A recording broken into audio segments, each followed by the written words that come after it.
Muchas gracias a todos por estar acá. Qué grato ver esta mesa, cada vez más amplia, más diversa y estoy seguro mucho más profunda en lo que aquí se va a conversar durante este día. Yo quiero en primer lugar saludar a todos nuestros convocantes de hoy, porque como ustedes saben, hoy esta es una convocatoria que viene del Liderazgo Social de Colombia, a todos los líderes y lideresas de las organizaciones y los movimientos sociales, impulsores de esta cumbre, a los sectores estudiantiles, sindicales, afros, indígenas, campesinos, defensores de derechos humanos, miembros de movimientos por la paz, comunales, a nuestra querida Teresita Gaviria, tantos que tantas horas y tanto esfuerzo le han puesto a sacar adelante estas causas tan importantes para Colombia. Señor doctor Carlos Negret, defensor del pueblo, querido padre Francisco de Rú, presidente de la Comisión de la Verdad, doña Lina Moreno de Uribe, doctor Miguel Ceballos y consejeros presidenciales y demás representantes del Gobierno Nacional, señor general William Salamanca, inspector general de la Policía Nacional, señor ingeniero Carlos Amaya, gobernador del departamento de Boyacá, quien hoy se encuentra de cumpleaños. Luego les pido un aplauso para nuestro gobernador.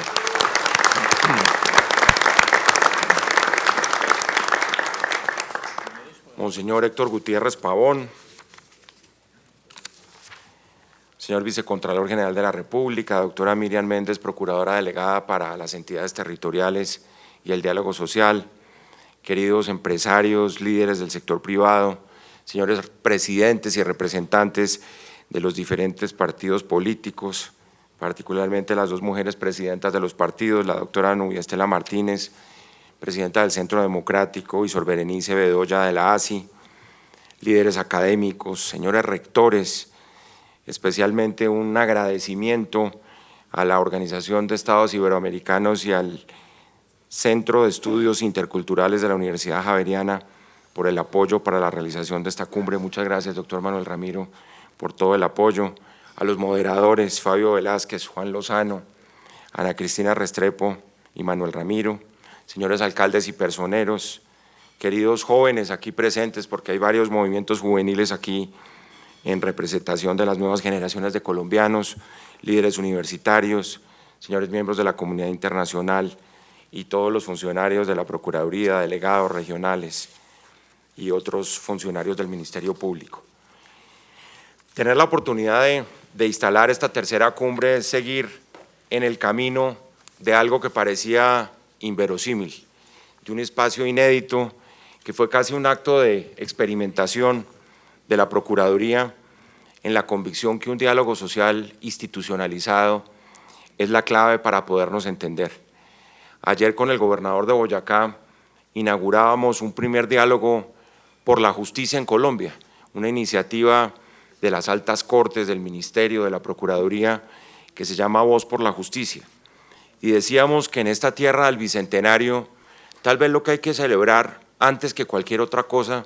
es la construcción de una institucionalidad que tiene 2 siglos. Con todos los ires y venires, los altos y los bajos, ha sido nuestro gran esfuerzo. Y una institucionalidad que ha tenido que ver desde el primer momento con la construcción de unos escenarios de entendimiento que a veces no cuajan, por decirlo con mucha claridad. Porque lamentablemente a los colombianos nos han enseñado a pertenecer a bandos extremos. Aquí convivir ha sido entre únicas posibilidades, una especie de costumbre de habitar en la dicotomía o de tener una visión completamente maniqueada de las cosas. La historia se ha escrito en función de los seguidores de Bolívar y Santander, de los realistas y los independentistas, de los centralistas y federalistas, de los liberales o conservadores. Nosotros decíamos cuando lanzamos el movimiento de la Constituyente en 1989 que era una falta de respeto preguntarle a un menor de 25 años si era liberal o conservador.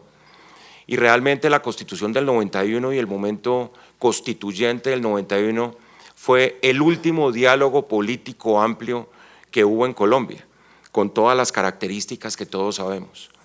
Y realmente en el marco de los acuerdos de paz, para tratar de estar siempre con ecuanimidad hablando de todo esto, también el país se dividió ampliamente, como todos lo reconocemos. y nuevamente caímos en esa tentación maniquea de permanecer unos en el sí y otros en el no. Entre el antagonismo de esas dos ideas, sin embargo, en la historia del país hay mucho en el medio, y ahí es donde tenemos que focalizar nuestros esfuerzos, en tratar de crear unos escenarios donde se pueda hablar, independientemente del respeto por las ideas, aún extremas que haya, en todo ese espectro ideológico tan importante que caracteriza a Colombia. Y construir esos espacios que tienen que ser unos espacios nuevos a muchas manos. Parte del futuro de Colombia depende de cómo podamos incorporar nuevos actores en este proceso. Y la mayoría de los actores aquí son producto precisamente de este país que trata de buscar unos horizontes distintos, horizontes desde el punto de vista de las dinámicas, del diálogo, de la construcción de consensos, de la generación de consensos, y yo creo que ese ha sido el espíritu principal de este esfuerzo que ha hecho la Procuraduría conjuntamente con la OEI y el Instituto de Estudios Culturales Interculturales de la Universidad Javeriana. Para cumplir con el espíritu de la Constitución de 1991, porque ese fue, hay que dialogar. Esos eran, como se dice hoy en día, diálogos imposibles o improbables. Y pensar que fue el último gran diálogo es lamentable. El anterior a ese había sido el Frente Nacional, que precisamente por esa obsesión por ver solo en dos colores la realidad de Colombia, pues nos llevó a lo que vivimos en 1989, uno de los años más dramáticos de la historia reciente de Colombia. ¿Cómo hemos resuelto esos antagonismos? Es una de las grandes preguntas que yo creo que aquí nos formulamos. Y lamentablemente los hemos resuelto con argumentos en donde siempre la violencia ha jugado un papel fundamental, para no hablar de guerra o de conflicto, con el ánimo de no caer de pronto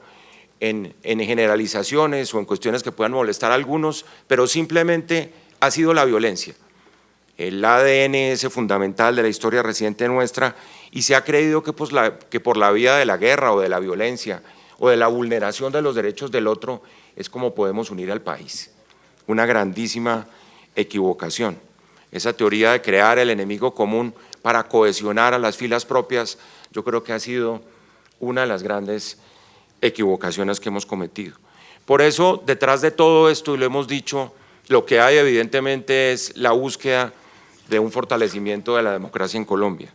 Y lo hay porque estamos hablando de una herramienta de mediación.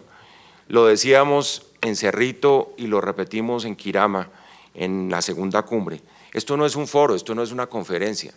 esto no es una rendición de cuentas de nadie, esto no es una mesa de negociación, ni siquiera es una mesa de negociación. Esto es un intercambio para construir un espacio completamente nuevo. Ese es el espíritu que tiene esta cumbre. Y eso es clave porque en este caso, sabiendo quiénes son los convocantes, habían sido los empresarios en las dos últimas cumbres y van a ser los partidos políticos en nuestra cumbre de Cartagena en diciembre. Pero ese liderazgo social floreció precisamente a raíz de lo que ha venido sucediendo en el espíritu de los últimos años en Colombia. Un liderazgo de hombres y mujeres que buscan reivindicación de derechos sociales, que defienden sobre todo el compromiso con la vida, con la defensa de los territorios y con tantas causas que yo creo que hay que reconocer como de un gran valor para el desarrollo de Colombia. Nosotros dijimos desde el comienzo de esta gestión que el humo de la guerra no nos dejó ver la corrupción, y no solo la corrupción, sino una cantidad de disfuncionalidades que tenía el sistema político, la desigualdad, la inequidad, esos lamentos en los territorios de Colombia por buscar escenarios distintos con base en unas nuevas demandas que por supuesto siguen incomodando a los violentos de este país, porque ahí siguen. Y parte de esa gran reflexión que se va a hacer, y para eso le hemos encomendado a personas que estoy seguro lo van a hacer impecablemente, una primera reflexión sobre el papel que sigue jugando la violencia en Colombia y cómo, independientemente de cualquier otro acuerdo que se pueda lograr en esta mesa, ese es el primero de todos los acuerdos, y es aislar a los violentos, y es aislar a quienes pretenden silenciar a todos esos nuevos movimientos, independientemente del espectro ideológico, que están presentes en la realidad de Colombia y que tienen el derecho de seguir adelante. No quiero ahondar, y por supuesto es un tema que va a salir aquí porque hemos sido de pronto los primeros, aún con la Defensoría del Pueblo, que salimos desde el primer momento, ya lo he dicho, a denunciar cuántas agresiones se están dando contra los líderes sociales en los últimos años. Eso no es simplemente una estadística ni tampoco un motivo de confrontación en relación con que son muchos o pocos, con que haya uno, ya eso incita necesariamente a una acción y una reacción inmediata de parte nuestra. Hoy, por ejemplo, para hablar del tema electoral que nos preocupa tanto, en un ambiente de violencia política electoral indiscutible, según las cifras de la Procuraduría y según las denuncias que hemos recibido en las Procuradurías provinciales y regionales, hay 116 líderes amenazados aspirando a corporaciones de elección popular. Los vicios tradicionales de la política siguen golpeando y van a golpear severamente de nuevo el proceso electoral del 27 de octubre. Hoy estamos anunciando y le estamos pidiendo al Consejo Nacional Electoral que revoque la inscripción de más de 700.000 cédulas por trasteo de votos en Colombia. El 23% de las cédulas o de los ciudadanos inscritos para este ejercicio electoral corresponden a delitos electorales que se han cometido en función de lo que coloquialmente se conoce como el trasteo de votos. Y eso sigue siendo dramático, y sigue siendo dramático porque los hechos de violencia están ahí. Comparaciones con años anteriores, no vale ni siquiera vale la pena hacerlas, pero sí pensar en cómo vamos a actuar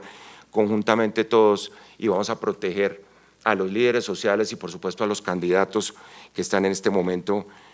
legítimamente aspirando a conducir los destinos de nuestras autoridades regionales y municipales. Lo que es claro es que en este momento nada justifica el retorno al pasado. El grito trasnochado,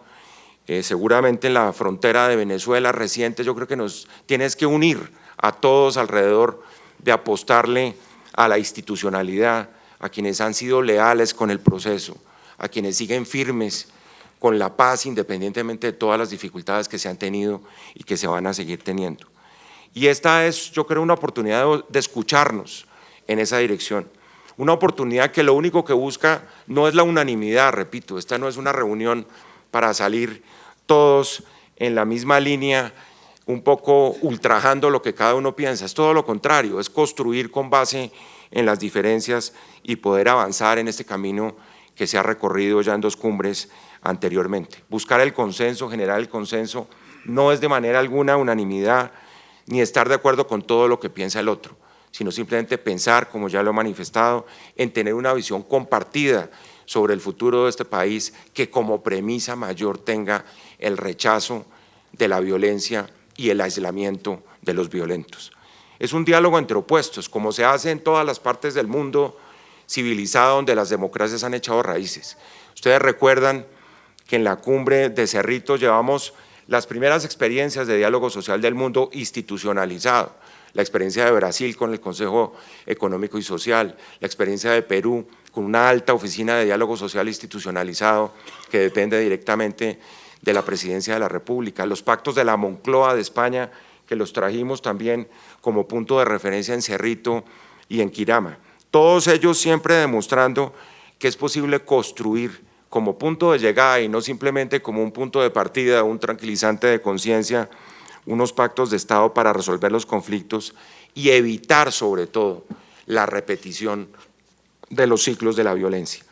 Esa yo creo que sería la gran fortaleza. Esta mesa, así como es de amplia, tiene que ser así de fuerte y todas las patas de esta mesa tienen que estar puestas necesariamente sobre una realidad distinta de Colombia, que creo que es lo que todos estamos aspirando, y no el regreso al pasado de la violencia que demencialmente quieren proclamar algunos. Las acciones de la Procuraduría, no quiero insistir en eso, han consistido esencialmente en propiciar este diálogo bajo la convicción que hay que consolidarlo, que tiene que mostrar resultados concretos después de 3 cumbres. Ya lo decía la presidenta del Centro Democrático en una de las reuniones previas que tuvimos, aquí lo importante es proyectar lo que aquí se está viviendo, este espíritu de la cumbre, sobre nuestras propias organizaciones sociales, políticas, económicas, cuyos líderes están sentados en esa mesa. Esa posibilidad de internalizar el espíritu de esta cumbre es esencial para poder seguir adelante. Nosotros creamos la Procuraduría Delegada para el Diálogo Social, estamos tiempo completo dedicados a este tema, por eso yo quiero agradecerle muy especialmente además a la doctora Miriam Méndez, que ustedes saben ha sido el motor de esta cumbre, con la claridad que ha tenido a la hora de fijar los derroteros de lo que tenemos que conseguir. En conclusión, como punto esencial de todo lo que estamos buscando, ni la conflictividad social, que por fortuna es, digamos, lo que vino después del conflicto armado en Colombia, ni el liderazgo social puede ser estigmatizado. Ustedes han visto cómo, además, yo lo he dicho gráficamente, la estigmatización de los dirigentes y de los líderes es la cuota inicial de un asesinato. Y en eso tenemos que ser conscientes de que esa irresponsabilidad no la podemos permitir, que tiene que haber diálogo con todos los actores sociales y tiene que haber una respuesta contundente de autoridad del Estado frente a los violentos. Y de esta mesa, por supuesto, el aislamiento